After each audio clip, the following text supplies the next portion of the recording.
اگر وہ اپنی حیثیت ذہن میں واضح نہیں ہے کہ میں کون ہوں، whether I am a subordinate or I am a boss، اس وقت تک تنازع جو ہے وہ پیدا نہیں ہوگا. لیکن جب تک یہ بات سمجھ میں نہیں رہے گی، انسان کے سامنے نہیں رہے گی کہ میری حیثیت کیا ہے اس آرڈر کے اندر، اس ڈسپلن کے اندر، پھر تنازع ہوگا.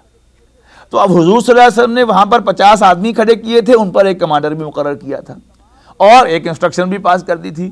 اب تمام لوگوں کو اپنی اپنی رائے دینے کا اختیار تھا، لیکن حکم کس کا ماننا تھا انہیں؟ کمانڈر کا. وہ 35 جو صحابہ کرام میں سے افراد تھے، ان سے غلطی یہ ہوئی، اب میں الفاظ جو ہیں وہ ذرا سخت استعمال کر رہا ہوں، کہ ابھی تک وہ نارمز بنے نہیں تھے، وہ پریکٹسز جو تھیں وہ ابھی اپنے روب عمل آئی نہیں تھیں.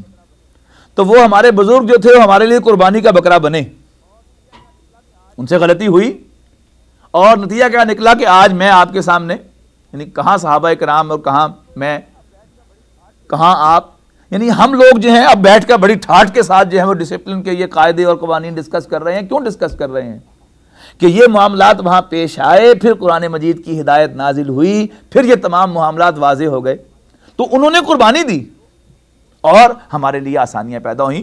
تو ان کی یہ تھوڑی تھوڑی جو خامیاں ہیں، کوتاہیاں ہیں، ان کی بنیاد پر اب چڑھائی کرنا ان کے اوپر کہ یہ صحابہ کرام ایسے تھے اور ویسے تھے اور ایسے تھے، دیکھو انہوں نے یہ کر دیا، انہوں نے وہ کر دیا، اس کو بھی اپنے ذہن میں رکھنا چاہیے کہ ہم آج تقریریں کھڑے ہو کے کرتے ہیں کسی چیز پر اور گھنٹوں تقریریں کر لیتے ہیں. میں کہا کرتا ہوں حضرت عمر فاروق رضی اللہ تعالیٰ عنہ کو جب میں ٹریبیوٹ پیش کرتا ہوں تو میں اکثر کہا کرتا ہوں کہ آج یعنی شراب پر اور جوئے پر اور پردے کے احکام پر گھنٹوں ہم تقریریں کرتے ہیں بڑی ٹھاٹ کے ساتھ، بڑی دھواں دار تقریریں، لیکن سلام اس ہستی پر کہ جس نے آ کر سوال کیا نبی اکرم صلی اللہ علیہ وسلم سے کہ حضور یہ جو شراب اور جوا ہے یہ کچھ اسلام کے ساتھ کمپیٹیبل معلوم نہیں ہوتا، کیا خیال ہے اس کے بارے میں، کیا حکم ہے؟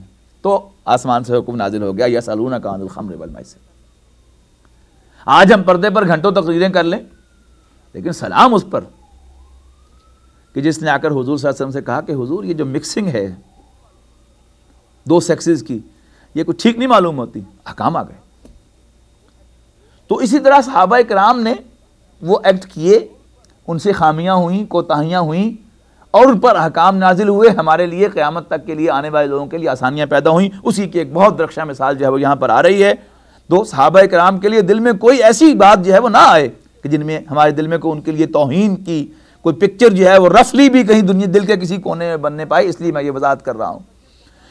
تو فرمایا حتی اذا فشلتم، یہاں تک کہ تم ڈھیلے پڑے، وتنازعتم فی الامر، اور تم نے تنازع کیا امر میں، وعصیتم من بعد ما اراکم، اور تم نے نافرمانی کی. اب تنازع کیا حضور صلی اللہ علیہ وسلم کے حکم پر، لیکن نافرمانی کس کی؟ اپنے مقامی امیر کی. من بعد ما اراکم، اس کے بعد کہ اللہ نے تمہیں وہ چیز دکھا دی، ما تحبون، جس سے تم محبت کرتے ہو. اس میں بھی اکثر لوگوں نے مراد لیا ہے اس سے دنیا کا مال، کہ مال غنیمت اکٹھا کرنے کے لیے صحابہ جو ہے نیچے بھاگ گئے تھے. ورنہ حالانکہ غور کیجئے کہ غنیمت کا قانون سورہ انفال میں غزوہ بدر کے فوراً بعد نازل ہو چکا تھا، اور اب تو وہ بات تھی نہیں جو پہلے ہوا کرتی جس نے جو لوٹ لیا اسی کا ہو گیا. اب تو سارا جتنا بھی مال ہوگا لوٹا جائے گا، اکٹھا کیا جائے گا، وہ ایک جگہ اکٹھا ہوگا، اس میں سے خمس جو ہے وہ اللہ اور اس کے رسول کا ہوگا، اور پھر باقی جو ہے وہ سب کا سب جو ہے وہ تقسیم کیا جائے گا. اب یہ سب چیزیں اب تو طے ہیں. اب تو کوئی آگے بڑھ کے اکٹھا کرے یا نہ کرے اس کو ملنے والا تو ہے نہیں اس بنیاد پر. تو یہ خیال جو ہے یہ بھی صحابہ کرام کے بارے میں ایک شارٹ تھنکنگ ہے، سٹنٹڈ تھنکنگ ہے صحابہ کرام کے بارے میں، کو مال کے پیچھے بھاگے تھے. مال کے پیچھے نہیں بھاگے تھے. البتہ دوسری رائے جو رائے محترم ڈاکٹر اسرار احمد صاحب کی ہے اسی پر میرا دل بھی ٹھکتا ہے پورے انشراح کے ساتھ، انشراح صدر کے ساتھ. وہ یہ کہ سورہ صف میں جا کر ہم پڑھیں گے 28ویں پارے کے اندر، وَأُخْرَى تُحِبُّونَهَا نَصْرٌ مِّنَ اللَّهِ وَفَتْحٌ قَرِيبٌ، وہ دوسری شے جو تمہیں پسند ہے، جو بڑی محبوب ہے تمہیں، وہ کیا ہے؟ اللہ کی مدد اور ان قریب مل جانے والی فتح. تو قریب مل جانے والی فتح جو ہے وہ کیا ہے؟ وہ کیونکہ مل گئی، فتح مل گئی، اب فتح پسند ہے، اللہ کی مدد آ گئی، وہ پسند ہے، تو اس کی بنیاد پر وہ بھاگے، اس خوشی ہے نیچے چلے گئے فتح کو سیلیبریٹ کرنے کے لیے. منکم من یرید الدنیا واللہ عالم، منکم من یرید الدنیا، تم میں سے وہ بھی ہیں جو دنیا کو چاہتے ہیں، ومنکم من یرید الآخرہ، اور وہ بھی ہیں جو آخرت کے طالب ہیں. ثم صرفکم عنہم، پھر اللہ نے تمہیں ان سے پھیر دیا، لیبتلیکم، یعنی اب معاملہ الٹ ہو گیا نا. حضرت خالد بن ولید نے اپنے رسالے کے ساتھ حملہ کر دیا، وہ جو بھاگ کے جا رہے تھے وہ بھی واپس آ گئے، اور نتیجتاً 70 صحابہ شہید ہوئے. جن میں حضرت مصعب بن عمیر شہید ہوئے، حضرت حمزہ